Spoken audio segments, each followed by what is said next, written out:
राम मनोहर लोहिया को श्रद्धांजलि देने के बहाने भाजपा पर बरसे अखिलेश का महापुरुषों में भेदभाव कर रही सरकार। लखनऊ में समाजवादी पार्टी के मुखिया अखिलेश यादव ने आज राम मनोहर लोहिया की पुण्यतिथि पर उनको माल्यार्पण किया। इस दौरान उन्होंने भाजपा पर जमकर निशाना साधा है। उन्होंने कहा कि भाजपा सरकार महापुरुषों में भेदभाव कर रही है, जबकि भारत को आज़ादी दिलाने में सारे महापुरुषों का योगदान है। अखिलेश ने कहा कि जयप्रकाश ने संपूर्ण क्रांति का आह्वान किया, लेकिन सरकार को कल जैसा व्यवहार नहीं करना चाहिए था। यह कहना है कि आप नहीं जा सकते, वहाँ जानवर हैं, तो जानवर तो हर जगह होते हैं, हर सड़क पर होते हैं, तो क्या हम सड़क पर भी चलना बंद कर दें? उन्होंने कहा कि सिर्फ समाजवादियों की कमी है, भाजपा का विकास उनके सामने फीका है। जेपीएनआईसी आज भी सबसे आधुनिक इंफ्रास्ट्रक्चर है।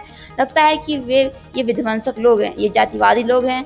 हत्याओं को संतुलित करने के लिए ये लोग एक के बाद एक कई हत्या कर रहे हैं। अखिलेश ने कहा कि जब देश सबका है, संविधान सबको अधिकार देता है, लेकिन ये लोग सब कुछ पलटना चाहते हैं। ये वो लोग हैं जो नफरत फैलाना चाहते हैं, भेदभाव करना चाहते हैं, जातियों को आपस में लड़ाकर राज करना चाहते हैं। लेकिन देश को यह एहसास हो रहा है कि भाजपा भेदभाव की राजनीति करती है। अखिलेश ने कहा कि कौन क्या कर रहा है यह शांतिपूर्ण महत्वपूर्ण है। जब भारत को अपनी विदेश नीति के तहत अंतर्राष्ट्रीय स्तर पर बांग्लादेश की रक्षा करनी चाहिए थी, तब ये लोग कहाँ थे? मुझे कुछ नहीं कहना। उन्होंने कहा कि देश सबका है, आज़ादी के बाद सब देश में सबको जीने का अधिकार है, चाहे वो हिंदू हो या मुसलमान हो, सभी ने आज़ादी के लिए देश में कुर्बानियाँ दी हैं। संविधान के अनुसार हमें सबको बराबर समझना चाहिए। अखिलेश ने यहाँ पर रेल हादसों को लेकर सरकार को घेरा। उन्होंने कहा कि सरकार, इस वर्तमान सरकार में रेल मंत्रालय ने एक के बाद एक कई हादसे हुए हैं, लेकिन सरकार यहाँ पर कुछ नहीं कर पा रही। हर वर्ष की तरह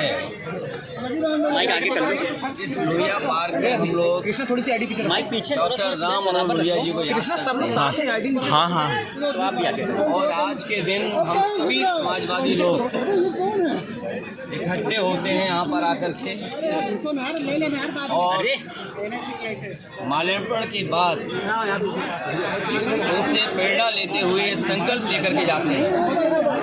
डॉक्टर राम मनोहर लोहिया,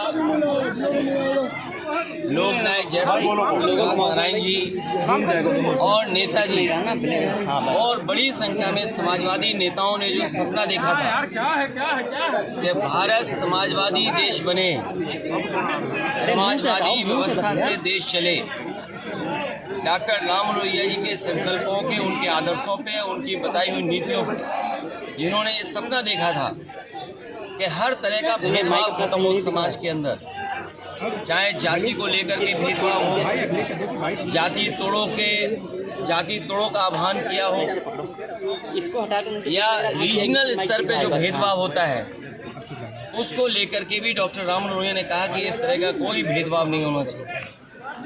सब क्रांति का जो आह्वान किया था वो सही मायने में समाज को दिशा देता है। डॉक्टर राम मनोहर लोहिया को आज याद करते हुए हम संकल्प लेते हैं कि जो समाजवादी भारत का उन्होंने सपना देखा तो उस सपने को पूरा करेंगे। ये पार्क नेताजी ने बनवाया था और आज भी लखनऊ में लोगों के लिए या समाजवादी चिंतक विचारकों के लिए ये बहुत महत्वपूर्ण स्थान बन के उभरा है। इस स्थान पर सुबह से लेकर के शाम तक इस पार्क में लोग आते हैं और जब डॉक्टर राम मनोहर लोहिया के प्रतिमा के पास आते होंगे ज़रूर उनसे प्रेरणा लेकर के जाते होंगे। और आज देश में सच्चाई यही है कि समाजवादी व्यवस्था से ही गरीबी दूर हो सकती है, समाजवादी व्यवस्था से ही पढ़ाई का जो भेदभाव है वो ख़त्म हो सकता है, समाजवादी व्यवस्था से ही जो डॉक्टर राम मनोहर लोहिया ने कभी कहा था कि दाम बांधो की नीति लागू हो, तो जिस तरह से महंगाई है, बेरोजगारी है, उसको अगर कोई ख़त्म कर सकता है तो समाजवादी नीतियाँ। हालांकि जयप्रकाश जी ने संपूर्ण क्रांति का आह्वान किया था, महंगाई या भ्रष्टाचार उस समय की राजनीतिक परिस्थितियों को लेकर सरकार को इस तरह का व्यवहार कल नहीं करना चाहिए था जिस तरह का सरकार ने व्यवहार किया था। और ये बात कहना कि जीव जंतु हैं इसलिए आप नहीं जा सकते हो, तो जीव जंतु तो सड़कों पर भी हैं, हर जगह हैं, तो क्या हर जगह आना जाना आप रोक देंगे? क्या जीव जंतु से आप पूरा यातायात रोक दोगे? सड़कों पे चलने को रोक दोगे क्या आप? इसी बहाने को लेकर के जीव जंतु हैं। ये केवल समाजवादियों का जो काम था, समाजवादियों का आज भी काम दिखाई दे रहा है। जयप्रकाश नारायण इंटरनेशनल सेंटर के सामने आज भी बीजेपी का विकास फीका है। और उस ऊंचाई से देखो आप, तो आप खुद महसूस करेंगे, और उस बिल्डिंग को देखें कि आज के समय में भी वो सबसे मॉडर्न इंफ्रास्ट्रक्चर दिखाई देता है जो पब्लिक यूज के लिए थी। ये जो ओपन स्पेस आपको दिखाई दे रहा है, ये पार्क, ये समाजवादियों की देन है। चाहे आपका लोहिया पार्क हो, चाहे छोटे लोहिया जनरेशन पार्क हो। अब तो ये सरकार रख रखाव भी नहीं कर पा रही है, तो सोचिए वो महापुरुषों का सम्मान क्या करेगी। आपको चेन्नई में होगा, आपको क्यों रोक, मतलब मोटिव क्या हो सकता है गवर्नमेंट का कि आपको जेपी पे जाने रोक दिया, यहाँ पे आप आ गए, वहाँ रोक दिया? देखिए, इसका जवाब तो वही लोग दे सकते हैं। अगर वो जीव जंतु की बात है तो जीव जंतु यहाँ ज़्यादा होंगे, क्योंकि यहाँ हरियाली है, पार्क है, पेड़ पौधे हैं। हो सकता है जीव जंतु यहाँ हो। ये केवल बहाना था अपनी नाकामी छिपाने के लिए, क्योंकि आज भी जेपीएनआईसी जो बिल्डिंग, जो स्मारक दिखाई देता है, वो भारतीय जनता पार्टी के हर विकास को फीका कर रहा है। उन्हें लगता है कि ये विकास जो है वो उनकी आंखों में चुभता है, उन्हें बुरा लगता है। इसलिए मैंने कहा ये विनाशकारी लोग हैं। इनके भाव देखो विनाशकारी हैं, इनके काम करने के तरीके विनाशकारी हैं। आप सोचिए, जब आरोप लगा और प्रश्न लगा कि आपने एक की हत्या की है एनकाउंटर में, तो आप सोचिए हत्या को बैलेंस करने के लिए हत्या, इनसे बड़ा जातिवादी कौन हो सकता है। मैं नहीं था उस समय, लेकिन उसके पिताजी से क्या क्या कहलवाया गया, उसके परिवार से क्या क्या कहलवाया गया।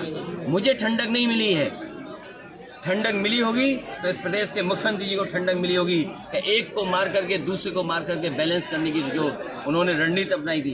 ये तमाम वो चीज़ें हैं जो समाजवादी लोग कभी सोच भी नहीं सकते। किसी के साथ व्यवहार ऐसा समाजवादी लोग नहीं कर सकते। सर एनसीपीसीआर ने एक रिपोर्ट का हवाला दिया है और उस रिपोर्ट के हवाले से कहा है कि सभी स्टेट, सभी यूनियन टेरिटरीज में मदरसा बोर्ड बंद करना चाहिए और मदरसों की स्टेट फंडिंग रोक देनी चाहिए। देखिए, ये भेदभाव का देश सबका है, सबका देश है। संविधान, लोकतंत्र और खास संविधान हमें अधिकार देता है। तो संविधान से जो चीज़ें, व्यवस्थाएं बनी हैं, हर संविधान से बनी हुई चीज़ को ये उलटना चाहते हैं। ये वो लोग हैं जो नफरत पर राजनीति करना चाहते हैं। ये वो लोग हैं जो भेदभाव पर राजनीति करना चाहते हैं। ये वो लोग हैं धर्म को, जातियों को लड़ा करके राजनीति करना चाहते हैं। लेकिन ये अपने कामयाब नहीं होंगे। इस देश की जनता, समाज में बैठे हुए बुद्धिजीवी लोग, पढ़े लिखे लोग, वो सब महसूस कर रहे हैं कि भारतीय जनता पार्टी की जो भेदभाव की राजनीति है वो चलने वाली नहीं। सर, आपने दो कह रहे हैं कि हिंदुस्तान का हाल भी बांग्लादेश की तरह हो जाएगा, हमें एकजुट होने की जरूरत है हिंदुओं को। देखिए, कौन क्या कह रहा है अंतर्राष्ट्रीय स्तर पर, और जिस समय भारत को अपनी फॉरेन पॉलिसी के तहत बांग्लादेश को बचाना चाहिए था, तब भारत के लोग कहाँ थे, या यही लोग जो विचार दे रहे हैं वो कहाँ थे लोग। हमें उस पर कुछ नहीं कहना है। ये देश सबका है। और आज़ादी के बाद देश जो बना, आज़ादी दिलाने में सबका साथ था। कोई ये कह सकता है कि आज़ादी दिलाने में किसका साथ नहीं था? हिंदू मुसलमान मिलकर के, सिख भाई मिलकर के लड़े हैं। और तब अधिकारी आपसे बहुत अच्छी बात करता हो जो सच बोल सके, आप उससे थोड़ा समय गुजारें, उनसे जानिए कि उत्पाद वाली भाषा किसकी है, सरकार की है कि नहीं है। सर, चेन्नई में रेल ये तो सच्चाई है। जो कमजोर है उनके साथ हमेशा खड़ा होना चाहिए। सर, चेन्नई में फिर से एक बड़ा रेल हादसा हुआ है। राहुल गांधी और तमाम लोगों ने सरकार और रेल मंत्रालय पर सवाल खड़े किए हैं कि लगातार इस तरह की घटनाएं होती जा रही हैं। देखिए, रेल मंत्रालय पे पहले भी बहुत उंगलियां उठी हैं।